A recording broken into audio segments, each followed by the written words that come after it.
Hello बच्चों, अब करेंगे question 5। The angles of a quadrilateral are in the ratio of 3:5:7:9। Find the measures of each of these angle. आपको quadrilateral के angles का ratio आपको given है, आपको चारों एंगल्स आपको फाइंड करने हैं। तो सबसे पहले इसमें हम डायग्राम के थ्रू समझेंगे। पहले हम क्वाड्रिलेटरल बना लेते हैं, ABCD। इस बार आपको एंगल डिग्री नहीं दे, एंगल नहीं गिवन है, आपको इस बार रेशियो गिवन है। यानी रेशियो क्या हो जाएगा, पहला आपका 3 है, यानी क्या हो जाएगा 3x हो जाएगा एंगल। दूसरा आपका 5 है, दूसरा एंगल आपका 5x हो जाएगा, x जरूर लगा लेंगे। तीसरा आपका 7 है, तो ये आपका 7x हो जाएगा। लेकिन एंगल D कितना है, 9 है, तो ये आपका क्या हो जाएगा 9x हो जाएगा। अब बताइए, ये बताइए क्वाड्रिलेटरल का सम कितना होता है 360। तो ये सारे रेशियो प्लस करके हम इक्वल टू 360 कर लेंगे। तो सबसे पहले हम यहाँ एंगल लेट करेंगे। Let the angle of quadrilateral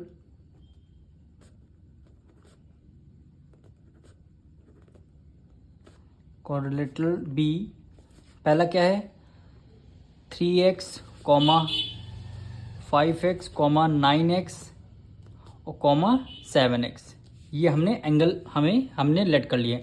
अब इन सब का सम कर लेंगे, यानी क्या आ जाएगा 3x plus 5x plus 7x plus 9x।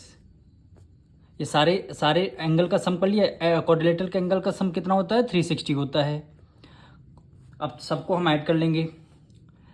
5 plus 3 8, और 8 में हम जोड़ेंगे 7, कितना होगा 8, 7 7 14, एक 15 हो जाएगा। 15 में 9 ऐड कर देंगे, कितना हो जाएगा 15 में 9 ऐड कर देंगे कितना 24, यानी 24x आ गया इक्वल टू 360 डिग्री। अगर हमें x की वैल्यू फाइंड करनी है तो 360 डिवाइडेड बाय कितना हो जाएगा 24। 6 4 जा 24 और 6 6 जा हो गया 36, जीरो हमने राइट डाउन कर लिया।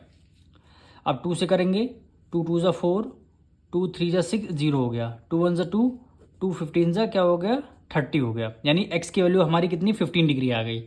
यानी x की वैल्यू कितनी, हमारी x की वैल्यू आ गई 15 डिग्री। अब हमारी x की वैल्यू तो आई है, अब हम सारे एंगल निकालेंगे। यानी एंगल A को हमने एंगल 3x लेट किया था, यानी एंगल A हमने क्या लेट किया था 3x। 3x इक्वल किसके हो जाएगा 3x की वैल्यू कितनी आ गई देखिए 15 आई है, तो हम मल्टीप्लाई बाय 15 कर देंगे। 15 3 जा क्या हो जाएगा 45। एंगल ए हमारा 45 डिग्री आ गया। इसी तरह एंगल बी करेंगे। एंगल बी को हमने क्या 5x लेट किया है, 5x इक्वल टू हो जाएगा 5 मल्टीप्लाई 15, 15 5 जा क्या हो गया 75 डिग्री। ये हमारा आंसर आया। अब इसी तरह एंगल सी करेंगे। एंगल सी हमें कितना 7x गिवन है, यानी 7 मल्टीप्लाई 15, 15 7 जा 105 डिग्री आ गया। अब एंगल डी हमारा कितना आ गया, एंगल डी हमारा कितना आ गया 9x आ गया, इक्वल टू 9 मल्टीप्लाई 15, 15 9 जा 135। अब यही चारों एंगल हमें क्वेश्चन में फाइंड करने के लिए बोले थे, angle B plus angle C, angle D and angle C. अब मिलेंगे नेक्स्ट वीडियो में।